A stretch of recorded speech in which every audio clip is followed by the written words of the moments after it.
Hello, good evening সবাই। আশা করি তোমরা সবাই ভালো আছো। আজকে আমরা ত্রিপুরা ইনফো স্টুডিওতে পডকাস্টে আমরা পেয়েছি ত্রিপুরার স্বনামধন্য এডুকেশনিস্ট এবং স্কুল অফ সায়েন্সের অধ্যক্ষ অভিজিৎ স্যার। তোমরা সবাই অভিজিৎ স্যারকে চিনো। অভিজিৎ স্যারের আর বিশেষ পরিচয় দেওয়ার দরকার নেই। ত্রিপুরার one of the best competitive exam coach. আজকে আমরা অভিজিৎ স্যারের কাছ থেকে জানবো যে কিভাবে কম্পিটিটিভ এক্সামের প্রস্তুতি তোমরা করবে। তোমরা অলরেডি অনেকেই অভিজিৎ স্যারের স্টুডেন্ট বা অভিজিৎ স্যারের এখান থেকে কোচিং নিয়ে বিভিন্ন জায়গায় চাকরি করছো। তো প্রথমে আমি অভিজিৎ স্যারের কাছে যে জিনিসটা জানতে চাইবো, স্যার একদম ধরুন একজন জাস্ট গ্র্যাজুয়েট, সে কম্পিটিটিভ এক্সাম দিতে চায়, বিভিন্ন কম্পিটিটিভ এক্সামের প্রস্তুতির জন্য সে কিভাবে শুরু করবে? গ্র্যাজুয়েট সবাইকে নমস্কার জানাই। একজন গ্র্যাজুয়েট কি করে কম্পিটিটিভ পরীক্ষার জন্য প্রস্তুতি নেবে, তাই তো? ইয়েস। ওকে, তো এটা বলি, আমাদের এই রাজ্যে এই প্রবণতা আছে যে গ্র্যাজুয়েশনের পরে কম্পিটিটিভ এক্সামিনেশনের কথা আমরা ভাবি। ইয়েস। বিভিন্ন স্টেটে এটা আছে যে ওরা কম্পিটিটিভ এক্সামিনেশন যখন দেবে ওরা ক্লাস 11-12 থেকে ওরা ভাবে। আমরা এদিকে একটু পিছিয়ে আছি। যদিও মানে ইদানিং কালে দেখছি যে যেসব স্টুডেন্টরা কলেজে অ্যাডমিশন নিচ্ছে, MBB college, women's college, Holy Cross college, Ramthakur college, ওরা এসে কম্পিটিটিভ এক্সামিনেশনের জন্য ওরা ভর্তি হচ্ছে। আপনি যেটা প্রশ্ন করলেন যে ঠিক গ্র্যাজুয়েশনের পরে কিভাবে ছাত্রছাত্রীরা প্রিপারেশন নেবে বিভিন্ন কম্পিটিটিভ এক্সামিনেশনের জন্য, তাহলে বলি যে কোনো কম্পিটিটিভ পরীক্ষায় 4টি বিষয়ে পরীক্ষাটা হয়ে থাকে। প্রথম হচ্ছে গিয়ে ইংলিশ গ্রামার বলতে গেলে ধরুন আর্টিকেল, প্রিপোজিশন থেকে শুরু করে যে ইডিয়মস, ফ্রেজেস থেকে শুরু করে যতগুলো আছে, যেগুলো ধরুন 9-10-এ আমরা পড়ে থাকি, ওগুলো থাকে। ঠিক আছে, সিলেবাস নিয়ে আমরা পরে আলোচনায় যাব। আমরা এর আগে আমরা জানতে চাই যে কি এভিনিউজ আছে, যে ত্রিপুরার ছেলেমেয়েরা জেনারেলি তো এখানে বিভিন্ন কলেজে পড়াশোনা করে, বা টেকনিক্যাল কলেজই হোক বা জেনারেল কলেজই হোক, তারপর তারা টিপিএসসির এক্সাম দেয়। কিন্তু আমরা প্রায়ই দেখি ত্রিপুরার ছেলেমেয়েরা না ন্যাশনাল লেভেলের যে বিভিন্ন কম্পিটিটিভ এক্সামগুলি হয়, এটা সিকিউরিটি ফোর্সেস, প্যারামিলিটারি হোক বা সিভিল সার্ভিসেস হোক, ওখানে ওদের অনলাইন ফর্ম ফিল আপ করতে হয়। ওগুলি প্রায়ই আমরা দেখি যে ত্রিপুরার ছেলে মেয়েরা ন্যাশনাল লেভেলের সেন্ট্রাল গভর্নমেন্টের যে এক্সাম, সেই তুলনায় মানে এতটা পার্টিসিপেট করে না। ইদানিং হচ্ছে একটু করছে, আমরা দেখতে পাচ্ছি ন্যাশনাল লেভেলে ত্রিপুরা অনেক ছেলে মেয়েরা আইএস, আইপিএস এগুলিতেও যাচ্ছে। তো এই যে ন্যাশনাল লেভেলের যে বিভিন্ন এক্সামগুলিতে পার্টিসিপেট করার জন্য কি বলবে তুমি ওদেরকে? ন্যাশনাল লেভেলে ধরুন অনেকগুলো পরীক্ষা হয়ে থাকে। সেটা স্টাফ সিলেকশন কমিশন কন্ডাক্ট করা, ইউপিএসসি কন্ডাক্ট করে, তারপর ব্যাংকিং সার্ভিসেসে প্রচুরগুলো আইবিপিএস জাতীয় পরীক্ষা আছে, ইন্ডিয়ান রেলওয়েজ আছে, এইসব অর্গানাইজেশনগুলো কী করে কম্পিটিটিভ এক্সামিনেশন নিয়ে থাকে। ইদানিংকালে প্রচুর ছেলেমেয়েরা এইসব কম্পিটিটিভ এক্সামিনেশনে বসছে এবং কয়েকজন ছেলেমেয়ে সেগুলো পেয়েও থাকে। এখন আমাদের একটা ইনিশিয়েটিভ নিতে হবে যে আমাদের রাজ্যে যেসব পরীক্ষাগুলো হয় মূলত টিপিএসসি দ্বারা, সেগুলো তো দেবেই, তার সঙ্গে সঙ্গে স্টাফ সিলেকশন কমিশন যে পরীক্ষাগুলো নিয়ে থাকে, উচ্চ মাধ্যমিক স্টুডেন্টের জন্য ওরা নেয়, তারপর গ্র্যাজুয়েটের জন্য নেয়, কম্বাইন্ড গ্র্যাজুয়েট লেভেলের জন্য এসএসসি পরীক্ষা হয়। এটা দুটো টায়ারের পরীক্ষা হয়, টায়ার 1, টায়ার 2, এবং বলতে গেলে স্ট্যান্ডার্ডটা খুব হাই স্ট্যান্ডার্ড পরীক্ষাটা হয়ে থাকে। টায়ার 1, টায়ার 2, আগে আপনি টায়ার 1 পাস করলেন, পাস করার পর আপনি কোয়ালিফাই করলেন টায়ার 2 এর জন্য। তো এইসব পরীক্ষার জন্য প্রিপারেশন নিতে গেলে আপনাকে একটি এনসাইক্লোপিডিয়া হতেই হবে, অনেক কিছু জানতে হবে আপনাকে। সেটা ধরুন আমি যদি জেনারেল স্টাডিজের কথা বলি, এখন যে এসএসসিটা আছে যেটা মানে চলছে, সেখানে ধরুন মূলত 4টে সাবজেক্টের উপর কনসেন্ট্রেট করে থাকে ওরা। একটা হলো কোয়ান্টিটি, আমি যেটা বলেছিলাম সিলেবাসে আমরা পরে আর যাব, কিন্তু ত্রিপুরার ছেলে মেয়েরা ন্যাশনাল লেভেলে কি কি এক্সামের জন্য মানে পসিবলি ওরা প্রিপেয়ার করতে পারে নিজেদেরকে, সহজ হবে। সিকিউরিটি ফোর্সেস আছে, অগ্নিবীর এখন আছে, এসএসসি বিভিন্ন আছে, রেল আছে, ব্যাংকিং আছে।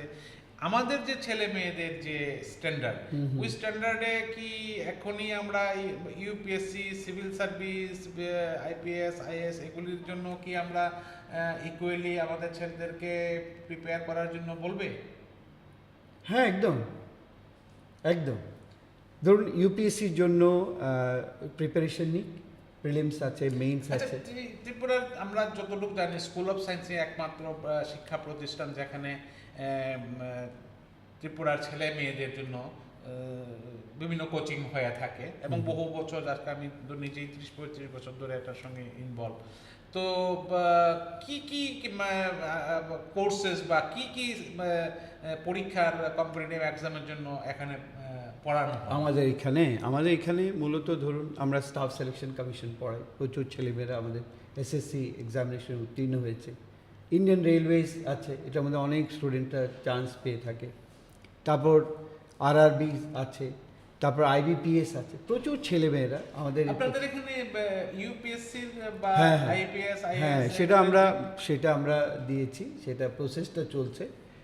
আর এটার তারিখটা আমরা 21 জুলাই থেকে স্টার্ট করব। মানে 21 জুলাই 2026 থেকে স্টার্ট হয়ে যাবে ইউপিএসসি, একদম ফুল প্রিপারেশন স্টার্ট হয়ে যাবে।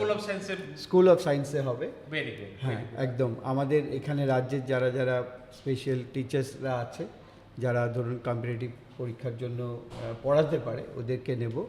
আর মূলত বাইরের থেকে শিক্ষকরা আসবে, টিচাররা আসবে। এরা শুক্রবার দিন আসবে, শনিবার রবিবার পড়াবে, সোমবার দিন আবার ওরা চলে যাবে। এটার অ্যাডমিশন কবে থেকে স্টার্ট হবে? অ্যাডমিশনটা ধরুন জুলাই মাসের 2-3 তারিখ থেকে স্টার্ট হবে।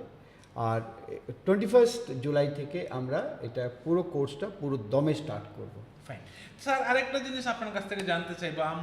আমরা দেখছি এখন তো ম্যাক্সিমাম জব এক্সামই বলুন বা আদার এক্সামসই বলুন, সবই অনলাইন মোডে হচ্ছে। ঠিক আছে, কম্পিউটার বেসড হচ্ছে।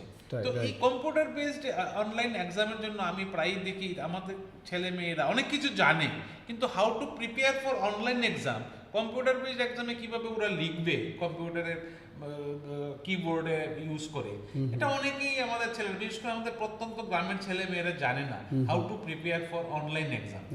এটার জন্য কি বলবেন? এটার জন্য স্কুল অফ সায়েন্স থেকে আমরা একটা স্পেশাল প্রোগ্রাম করতে চলেছি। স্কুল অফ সায়েন্স দেখাবে। কিন্তু যেই কথাটি বললেন যে স্টুডেন্টরা জানে অনেক কিছু, কিন্তু ওই কম্পিউটারের সামনে বসে ওরা পাজলড হয়ে যায়।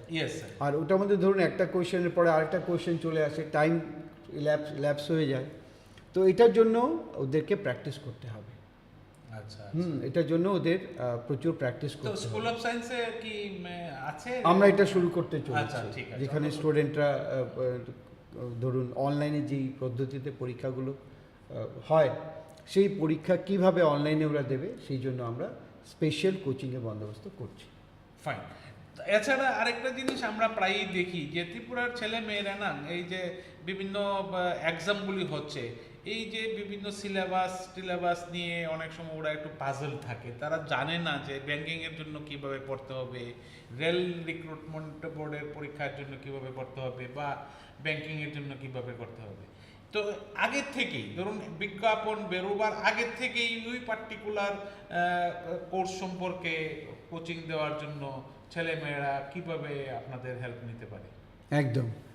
প্রথমত যেটা বললেন আপনি, যে ডিফারেন্ট অর্গানাইজেশনের জন্য মানে ডিফারেন্ট সিলেবাস থাকে, কারিকুলাম থাকে। ধরুন ব্যাংকিং সার্ভিসের যেটা আছে, ওরা জেনারেল স্টাডিজটা নেয় না, জিকে ওগুলো নেয় না। ম্যাক্সিমাম সময় দেখা যায় ওরা 3টে সাবজেক্টে পরীক্ষাটা মূলত করে থাকে, অঙ্ক, রিজনিং আর ইংরেজির উপর করে থাকে। আবার এসএসসি পরীক্ষা দিতে গেলে, রেলওয়েজ পরীক্ষা দিতে গেলে সেখানে আপনার ওই জিকে আসে, জেনারেল নলেজ আসে, জেনারেল স্টাডিজটা আসে।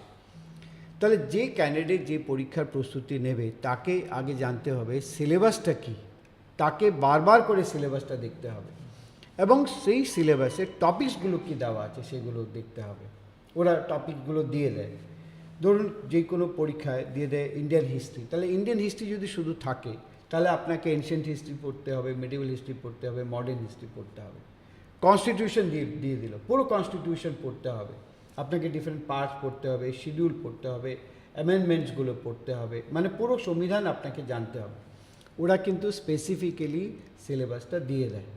স্যার অনেক সময় আমরা দেখি যে ছেলেমেয়েরা কি বই পড়বে, এটাও একটা বড় চ্যালেঞ্জ ওদের কাছে। মার্কেটে এতগুলি বই বেরোয়, এতগুলি রাইটারের বই বেরোয়, অনেক সময় তথ্যগত ভুল প্রচুর থাকে। আমরা নিজেরাও ত্রিপুরা.info.com অনেকগুলি কম্পিটিটিভ এক্সামে বই পাবলিশ করি, আপনি নিজে ইউজ করেন। তো এই ব্যাপারে ছেলেরা কিভাবে চুজ করবে যে কোন বইটা সে পড়বে, কোন বইটা কেন কেন এই তথ্যর বিভ্রান্তি কিন্তু ওর ক্যারিয়ারকে ক্ষতি করতে পারে। একদম ভুল আনসার করে দিলে আপনার পরীক্ষাতে নম্বর পাবে না, তো ওর প্রবলেম হবে। এটা কিন্তু একটা সাংঘাতিক একটা প্রবলেম আমাদের ত্রিপুরা ছেলেমেয়েদের জন্য। এই ব্যাপারে আপনি কি পরামর্শ দেবেন? যেটা আপনি তুললেন এই প্রশ্নটা খুব মানে ইটস ইন ডেপথ, এটাকে চিন্তা ভাবনা করতে হবে। Market is flooded with books, competitive পরীক্ষার জন্য market is flooded with books. আমি আপনাকে বলি, no book is totally genuine book, কিছু না কিছু মিস্টেক ওরা করে থাকে। জাস্ট উদাহরণ বলছি, একটি বইয়ে লিখছে, বেশ ভালো একটি বই, এটা আমি নিলাম, সেখানে লেখা আছে who was the first recipient of Bharat Ratna award, প্রথম ভারতীয় যিনি ভারতরত্ন অ্যাওয়ার্ড পেয়েছেন, কি নামটা কি? ম্যাক্সিমাম বইয়ে লেখা আছে ডক্টর সর্বপল্লী রাধাকৃষ্ণন, কিন্তু সেটা ভুল। এখন যেই ছেলেটি ও বই কিনেছে, কিন্তু বইটা ঠিক আছে কি না তার জন্য তার একটা গাইড দরকার আছে। আসলে সঠিক উত্তরটা হবে সি রাজগোপালাচারী। ওকে, বুঝতে পেরেছেন তো? কিন্তু ও ওই প্রশ্নের উত্তরের ও সর্বপল্লী রাধাকৃষ্ণ। এটার জন্য বলছি, আপনি কি সাজেশন দেবেন ছেলেরা কোথায় থেকে কন্টেন্ট নেবে, কিভাবে কন্টেন্ট নেবে? অনেক সময় দেখা যায় সোশ্যাল মিডিয়াতেও আজকাল এত ভুলভাল তথ্য আসে, বিভিন্ন ওয়েবসাইটেও দেখা যায় এত ভুলভাল তথ্য আসে। তো চুজ কিভাবে করবে যে এটাই রাইট ইনফরমেশন, এই তথ্যটাই আমি নেব, বা লেটেস্ট জেনারেল নলেজ কারেন্ট অ্যাফেয়ার্সের জন্য কি ফলো করবে? দেখুন, ব্লাইন্ডলি কোনো কিছু ফলো না করাই উচিত। আমি যেটা বলছি সেটাই যে ঠিক, student should not go in one direction. আমি ঠিক কিনা ওকে ও যাচাই করুক, ও বই পড়ুক, ও কোয়েশ্চেন মার্ক রাখুক এই উত্তরটা সঠিক, তাহলে কি হবে, সে শুধু ওই বইটাই পড়বে না, সে আরও বই পড়বে। সে ধরুন এই যেটা যেটা বললাম, টপিকটা যেটা বললাম, who were the Indians who got the first Bharat Ratna, ঠিক আছে তো?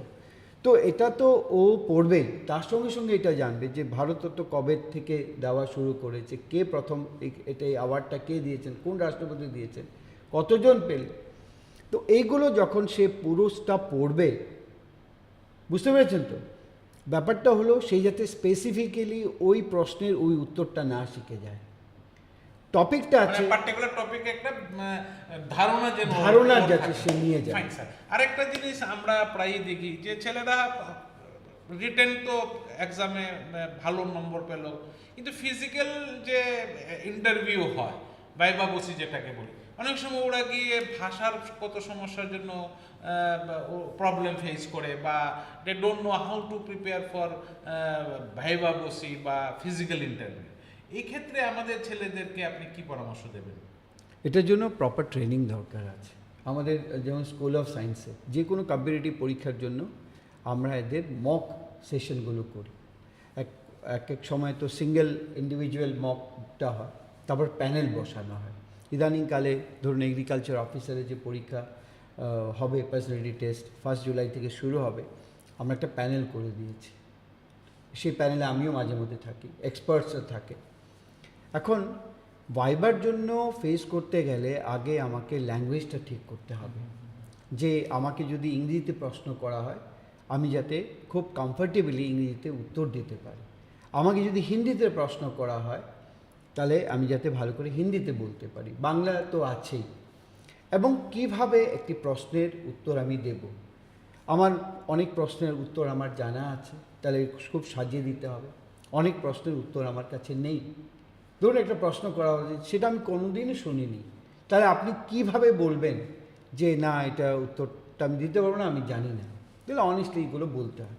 তো এইগুলোর জন্য বডি ল্যাঙ্গুয়েজ থেকে শুরু করে আপনি কিভাবে বসবেন, প্যানেলের কাছে কিভাবে বসবেন, আপনার বডি ল্যাঙ্গুয়েজ কী হওয়া উচিত। দেখুন এখন কিন্তু অনেকটাই পরিবর্তন ঘটে গেছে। শুধু প্যানেল মেম্বার্স থাকে না, ওইখানে আবার দুজন সাইকোলজিস্টকে বসিয়ে রাখে, বুঝেছেন? বাঁ দিকে বেড়া, ডান দিকে সাইকোলজিস্টরা বসে, এবং সাইকোলজিস্টরা বলে থাকেন যে এই বডি ল্যাঙ্গুয়েজটা ভালো ছিল না। আপনি সব প্রশ্নের সঠিক উত্তর দিয়ে এসছেন, আপনি নাও পেতে পারেন। আবার আপনি 50% দিতে পারলেন, আপনি পেয়ে গেলেন। কেন বলুন তো? আপনার বডি ল্যাঙ্গুয়েজ শো করছে you cannot be a good leader, you cannot lead a team. এই সাইকোলজিস্টরা বলে দেয়, প্যানেল মেম্বার্সরা বলে দেয়। ও আচ্ছা আচ্ছা আচ্ছা, বুঝতে পেরেছি?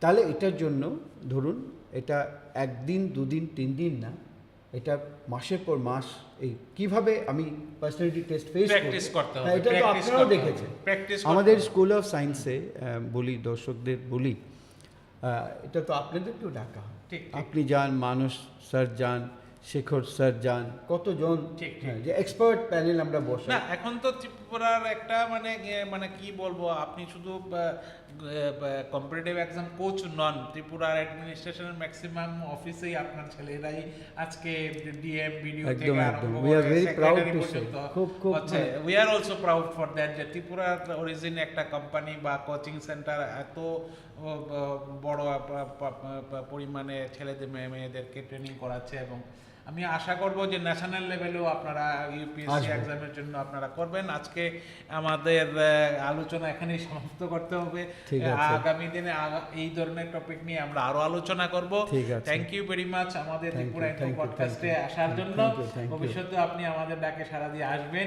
আসবো। এই আশা রেখে, এবং ত্রিপুরার ছেলে মেয়েদেরকে অনুরোধ করব যে কম্পিটিটিভ এক্সামের জন্য প্রস্তুতি এখন থেকে নিতে হবে। স্যার যেটা বললেন যে শুধু কলেজে আর আমাদের পড়াশোনা- ছেলে মেয়েদের পোটেনশিয়ালিটিস আছে, ওরা চাইলে কিন্তু পারবে। ঠিক ঠিক স্যার, তো এই জন্যই বলছি কলেজে বা স্কুলে 12 থেকে পড়াশোনার সঙ্গে সঙ্গে কম্পিটিটিভ এক্সামের পড়াশোনাটাও স্টার্ট করে দিতে হবে। এখন যে সিবিএসসির নতুন কারিকুলাম এসছে সেখানে সেই কথাটাই বলা হয়েছে, স্কিল বেসড, কম্পিউটার বেসড এক্সামের জন্য নিজেদেরকে প্রথম থেকে প্রস্তুত করতে হবে। ত্রিপুরা ইনফোর পডকাস্টে আমরা আগামী দিনেও এই ধরনের টিপস নিয়ে আপনাদের সামনে আসব। আজকে এখানেই শেষ করছি। শুভরাত্রি। Thank you very much.